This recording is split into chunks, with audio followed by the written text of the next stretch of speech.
The situation in Bosnia seems peaceful, but according to Silajdzic, former Prime Minister of Bosnia, the foundations of this new democracy are already crumbling. The founding principle of maintaining a multi-ethnic society is also under threat.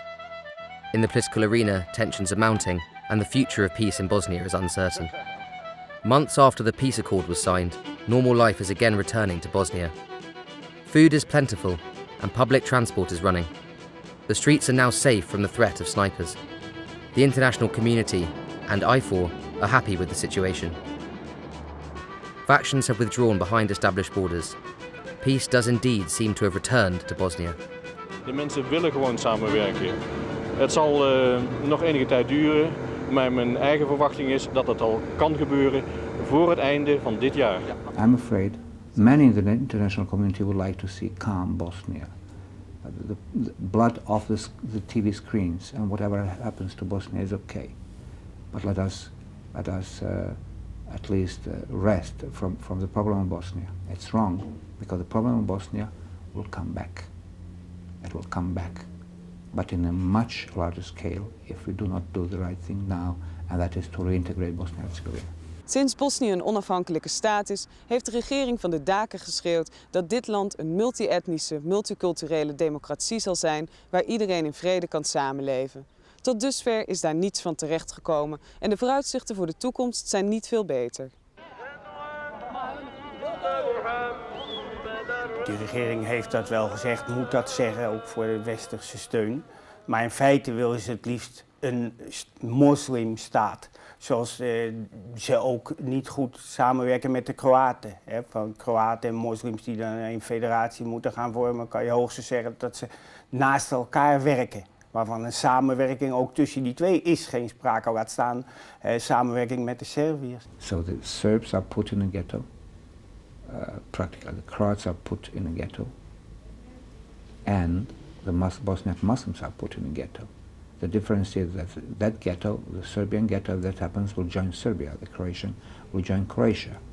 So we'll have Greater Croatia and Greater Serbia, right? And in the middle, in the sandwich, we'll have the Bosniak Muslims, who will fight for their existence and their survival. Een echte multi-etnische staat, daarvan kan je op dit moment al zeggen dat hij mislukt is. Hij is mislukt, meer dan duidelijk in Mostar, wat een voorbeeld had moeten worden. Het is praktisch mislukt in Sarajevo, waar in de Servische wijk alleen wat oudere mensen gebleven zijn en anderen gedwongen zijn te vluchten vaak. In die zin zal er van een multi-etnische staat heel weinig overblijven. Waar het nu nog om gaat is of er staten overblijven die in vrede met elkaar kunnen leven. En zelfs dat staat nog te bezien. The Bosnian government still maintains it is striving for a multi-ethnic state, but reintegration attempts are failing, and the government is anything but democratic.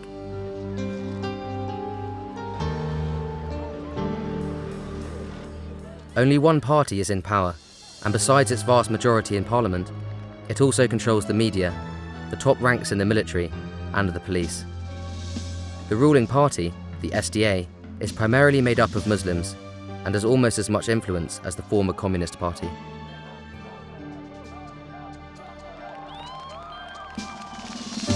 Het is toch een partij die zekere trekken heeft, helaas, van het vroegere politieke systeem. Je moet niet zeggen dat het oud-communisten zijn, dat is natuurlijk onzin voor Izetbegovic, die dissident geweest is, altijd door het communisme onderdrukt. Maar het is wel eenzelfde type staat zoals je eigenlijk op de Balkan, ook in Kroatië helaas, niet anders hebt. The current policy has a political monopoly. It looks like the old system. It does not develop the country, it does not develop the individual. We have generals in the politics, we have police in the politics, we do not give full autonomy to the religious societies, and there is the political meddling into the religion and vice versa, so there is some kind of a collectivism, of a mixed kind, and I'm tired, and we are all tired here of collectivisms. We've been living in a communist country for the last 50 years. We do not need collectivisms anymore. We need free people with free choice. And I think that we have won a fight for democracy in the field, but it looks like we are losing the game in the locker room now, somehow. I do not know how, but it looks like the fascists are going to be rewarded here, and that's what's bad. Haris Silajdzic was Bosnia's prime minister and a key SDA member until this year. He resigned because of discord between the parties.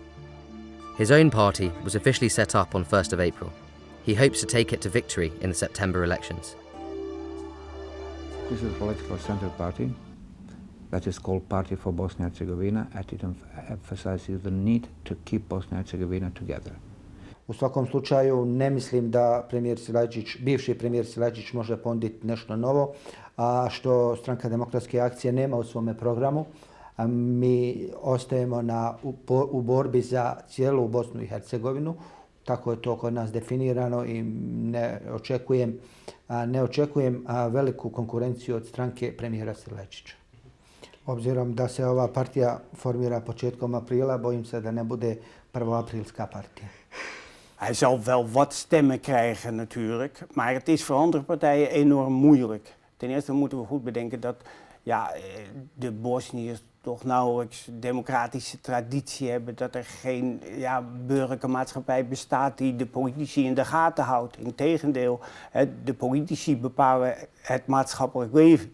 En dat betekent voor die SDA ook dat ze het betrekkelijk makkelijk hebben. De mensen hebben zoveel andere dingen, zoveel zorg aan hun hoofd. Het is weliswaar vrede, maar de meesten hebben nog geen dak boven hun hoofd, geen baan. Er is zoveel ellende nog. En dan is die SDA toch de enige vluchtheuvel waarop ze maar zullen stemmen.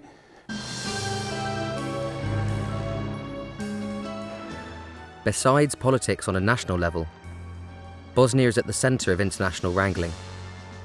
There's friction between the EU and the US on rearmament of Bosnia, and the Iranian presence in Bosnia is also a matter of concern to the US.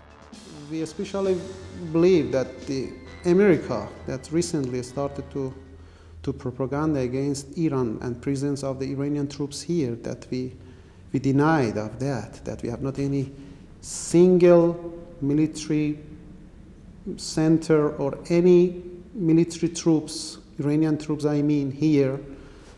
We think we know where these people are. We know where they are, so certainly the Bosnian government knows where they are. They're there. Now, there were some people in the Bosnian government who said they weren't there until the I-4 raided the safe house near Sarajevo. They were there. There were Iranians there, and they're up to no good. All of them have to leave, and I would repeat today the linkage that we have made for quite a long time now, that our ability to respond with assistance to train and equip the Bosnian military is severely limited and will not occur unless the Bosnian government makes sure that these people are asked to leave the country and that they leave the country. Is Iran going to help Bosnia rebuild her army? Surely. We are ready in case of the American sides to fail to financing, supporting from the Bosnians, let's say, development here, the Islamic country. We are ready for helping the Bosnian sides. Na zapadu I u evropskim zemljama se naš odnos sa Iranom politizira sa negativnim predznakom. Mi smo imali veoma dobre odnose I sa Iranom I sa Saudijskom Arabijom I sa ostalim islamskim zemljama. Posebno u periodu kada je izostala pomoć evropskih zemalja, kada je izostala očekivana pomoć I zaštita nezavisne I suverene Bosne I Hercegovine pred surovom agresijom susjednih država. A država Bosna I Hercegovina će uskladiti svoje odnose. Mi želimo veoma dobre odnose sa Sjedinjenim Američkim Državama, obzirom da su oni tvorci mira I oni su pokazali kako se može postaviti mir u Bosni I Hercegovini I značimo da uspostavimo ravnopravan odnos sa svim zemljama u svijetu. We are a small country. We would like to cultivate economic, diplomatic ties with Iran just like with any other country. And I hope it will not be only the Islamic countries. This is Europe, and this is, first of all, Europe's problem. The reality is that we've been killed here, not by any Asian, whoever they are, countries, but by the Europeans. here. And the European sickness of fascism is homemade, as you know, and it is always present. And if we do not take care, it has always roots. What's Bosnia going to look like in a year from now? There will be all options open, and if Bosnia-Herzegovina is divided ethnically, it will not stop. The process will not stop in Bosnia, because there will be this principle of ethnic division introduced. That's why I think we must return to the priority number one of Dayton, Ohio, and that is integral, sovereign Bosnia, and we must